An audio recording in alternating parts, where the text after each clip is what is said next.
Hey guys, welcome to Redmoon2.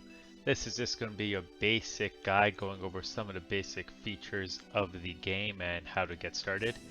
As you can see, I'm on the character select page. When loading on, you'll have a list of your characters you currently have created.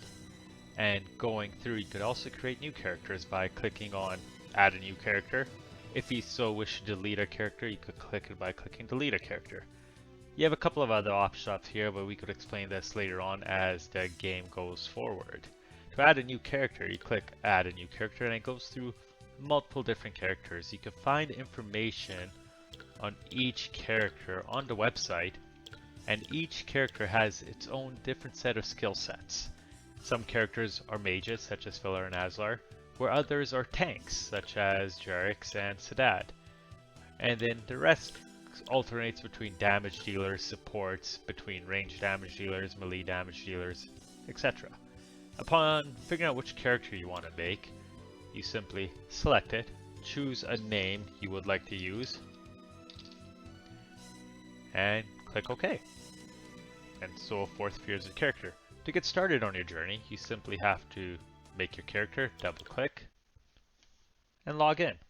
So that's the basics of character creation, and once in the game, you'll have a variety of things going on. It starts off with you having this quest counter at 0 to 10, a bunch of monsters around trying to figure out what's going on. So if you're new to Red Moon, you probably don't know much of anything that's going on yet, or anything like that. First things you have to look at is, through the bottom of your screen, you'll see a whole bunch of these options.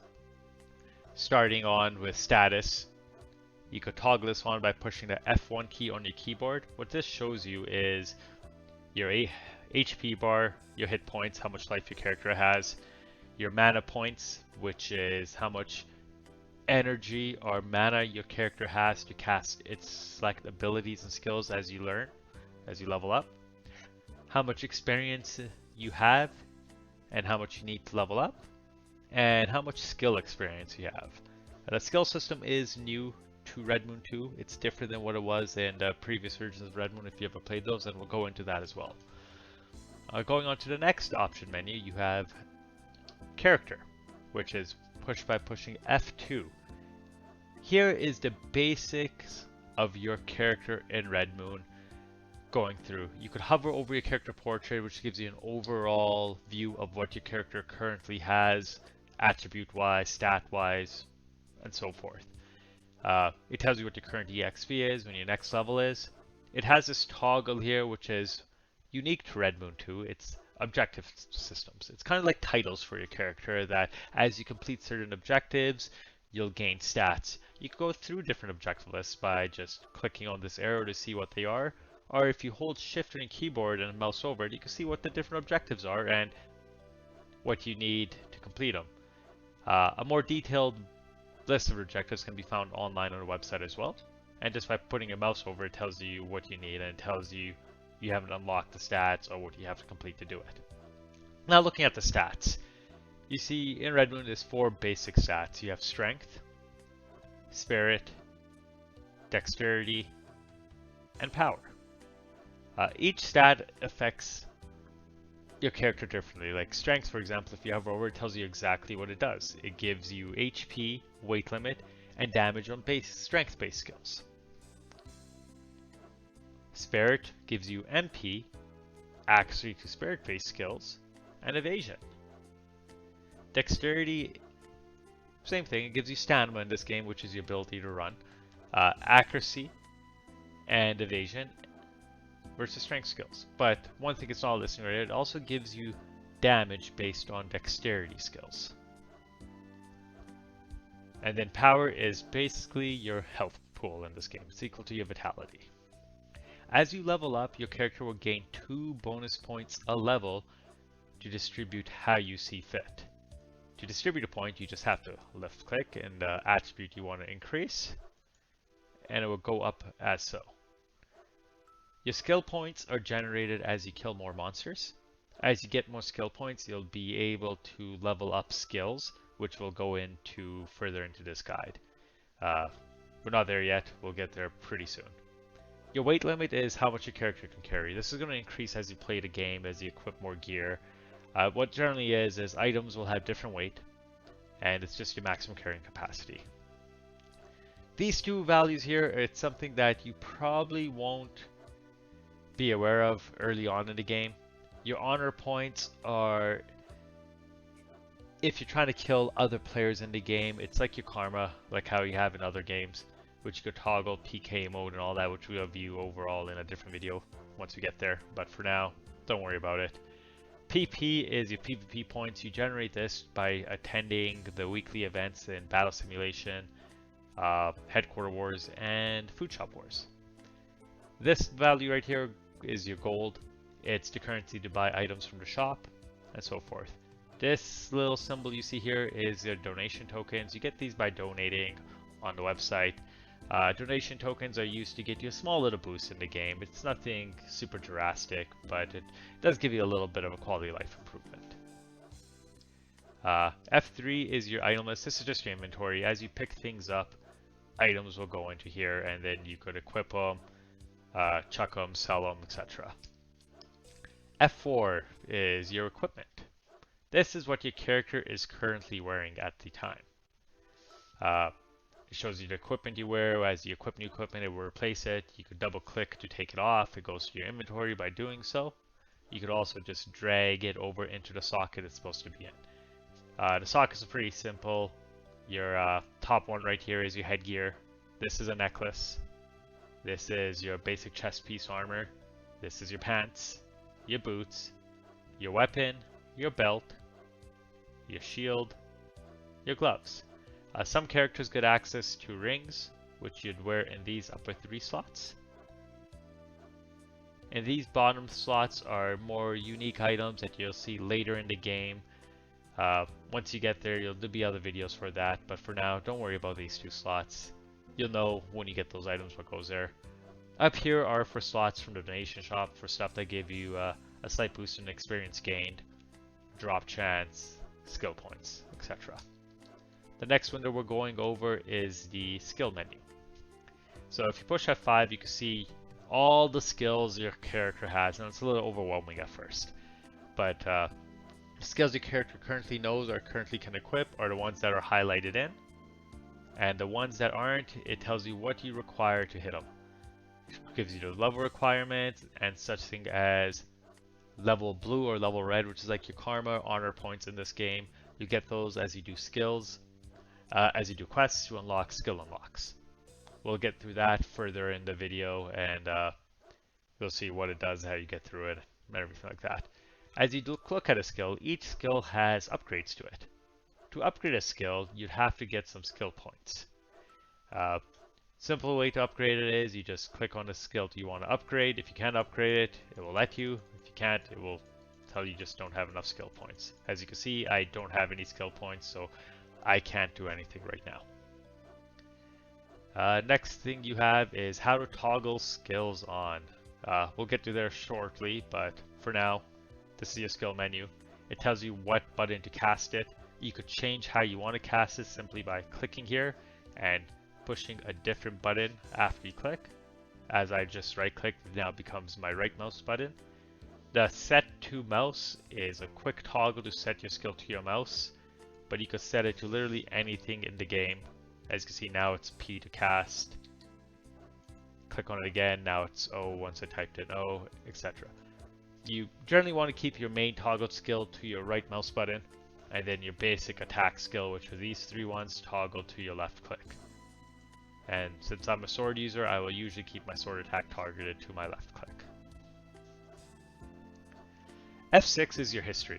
What this does is shows you the different chats that happen in the game. It shows you a log of everything there. System is usually system-wide messages. It will tell you when your character has died, if there's a certain event going on. Whispers are when you're talking to another player, when you push enter. Whispers are just private messages you click to and you can type in a player's name and message them that way. Group is group chat. If you're in a group, which will be showing how to make it next, you could do a group chat and it will be in the color green and it will show up in group. Shout is map wide shout. That will let anyone on the same map as you know you're there. You also see some unique monsters will shout when they spawn on the map, and that's a good way to see if there's anything up like that. Army is a different feature in the game. You'll get there at a much later level, but it's kind of like your guild. You'll be able to have a chat with your guild as well. And global is the global chat. It's to everyone on the server, and it is also linked to Discord, so you could have a little history of chats over there if someone's calling out for you, etc. Groups. Now, to make a group, is a couple of things that could happen. You can either be invited to a group and a pop-up will appear on your screen, and it usually will pop up like this saying, so-and-so has invited you to a group, yes or no. And then if you click yes, you join the group. If you want to make your own group though, you simply push F7 to start a group. You click OK, and then you notice your icon appears up at the top. To add people to your group, these 4 dots at the top left, you double click that guy, and now you could add a group member and you could choose whoever you want to add. Like for me, I need some friends. And sadly, there was no one named I need friends, so I could not add that group member. I'm a lonely person, as you can see. The next thing you have here is once you have your group going, you have to decide on how you want loot to be shared. It's quite simple. You see this little bar icon here. If you hover over it, it tells you could toggle group between free roll or dice. So free roll means whoever picks it up first, it belongs to them. Dice means items other than healing items will be dice rolled for. So that would be anything of loot that has some type of significance, you'll be able to dice roll for, and just follows any looting system in the game. The highest roller wins. The system generates an automatic dice roll for you. It goes like that. Now, if you ever want to break your group because you're not having fun playing with your group, or you're done for the day, the equal sign right at the double top, it says leave a group. If you double click that and you click OK, your group will be destroyed and you'll be out of the group. Next thing to go over is your quick bar. So up here you have a bunch of slots. What this is made for is for you to be able to have easy access to healing items, maybe some gear, maybe some other skills and all that. It shows you the 2 skills. You have a hotkey to your left and right click. It also shows you what you have socketed in the skills for quick access. And the way it works is to use one of these, you could hold control and then you push the corresponding number for the socket. So if I want to eat a goldfish because it heals my HP, I just hold control and push 1. And then it eats 1. If I want to drink some spring water to restore my mana, same thing. And then you can move stuff along these quick sockets to whichever slot feels better for you. And then, of course, you have some gear. And then if you ever want to take things in and out of it, all you do is you look at your skill socket, and all you have to do is right-click, and then it will go from your quick socket to your inventory, right-click and put it back up. Quick, easy ways to move some stuff around, do that, keep track of what you have up there, and so forth. Now your quest tab. This game is heavily upon quests to get you progressing into the game. You need to do your quests, and it's really important that you pay attention to these. Your quests actually tell you exactly what you need to do, where you need to go for them. So starting off the game, it's like, oh, there's a bunch of gangsters bothering me. What do I do? It wants you to fight your way out, so you need to kill 10 of these guys. And you can hover over these monsters and see, oh, these guys are gangsters, and that's what I need to fight. So that's what I need for my quest. Another neat feature is if you hold tab and hover over a monster, you can see how much hit points it has. And then this is the basics of combat. As you can tell, they're hurting me quite a bit. To move around, you just left click with your mouse, walk around, and you see I killed a gangster and it counted up by 1. Now if I want to cast one of my skills on it, you see my left click was my auto attack and this is my skill. And goes on, hits the character, so forth. And you do have access to other skills as well. But like I said, there's level requirements for everything. So you just gotta plug away, attack. See, I'm about to die, so I could just push 1 on my keyboard to heal up at the top. and you just keep on plugging away until you complete the first quest. So I'll just quickly do this here.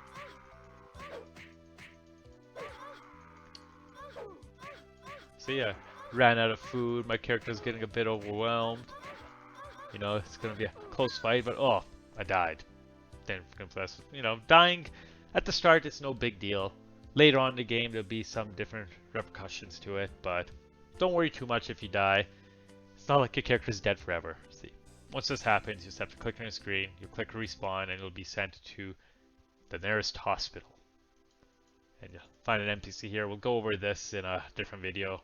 For now, we're just going over the very basics of the game. And as you see, you can just walk out of a hospital. You see the mouse cursor changes as going in and out of buildings. And we'll just continue to try to go back for our one little quest. And there's a couple other things we'll just go over in this video, and then that'll be the basics of this video, and we'll work on a couple other ones to address other common questions. See, as you completed a quest, the next quest pops up. It's like, as you left your house, you thought you saw a ghost, let's check the message board in the city. So it tells you the basics of what you need to do, and you follow those quests to give you rewards, to help you level up, so forth. The army tab is if you are in an army. It just gives you a general overview of your army. You could also add friends to your friend list here to see when friends are online. You could hover over this to see the different army lists as well. So there's a bunch of different armies around here, and you'll have some enjoyment while you play. Next is you have a couple of other things here. You have the help button. It tells you some quick links here to go straight to the Redmoon2 wiki. It brings up a web page where you can see some questions, go over, and there's some nice videos over there about skills and targeting, accuracy, and all of that. It's a good read. It will help you understand the game. It explains your experiences, the skill points, and what to do, the debuff system, and all of that. It's a worthwhile read, especially if you're a new player. The next thing you have is your setup. This is where it becomes a little interesting. It's all your options that you could change in your game, such as, you know, your music, your sound. This just toggles it on and off. Everything is pretty self-explanatory. There's some things here like your short key mode. If you have this off, then you will have to hold control and push 1 or 2 to access these items. But if you have short key mode on, you just have to push 1, 2, 3, 4. Run mode makes your character run without pushing the Alt key. You could always just hover over what each one of these does, and it is self-explanatory over here. There's a lot of options. It's good to have a couple of these on, especially short key mode, run mode. Those are nice. Move to mouse is your character will just move to where your mouse is, always moving, and then you could just hold shift to make your character stop. You could lock your mouse, stuff like that. General basic stuff. That's the basics of the game. There is going to be some other stuff that if there's buildings such as these arm shops, this is where you buy gear. I'll quickly go over this before I end this video. The arm shop is where you buy your basic gear. You'll find more gear as you play the game, but it's pretty self-explanatory here. You open up, you see weapons, and you'll see each weapon will explain what class it's for. Like this weapon, Oak Sword, requires level 1. And it's equipped by Sedad, Destino, Katara, Lunarena, and that's based on the character class you picked at the start. To buy a gear, you just double click and say yes, you want to purchase, and it goes directly in the inventory. And then to equip it, you can just double click it, and it replaces your old one with the new one. Self-explanatory, there's armor, everything's there. Hopefully you enjoyed this video, hopefully it's helpful to you guys. There'll be a couple more coming up, but have a good one.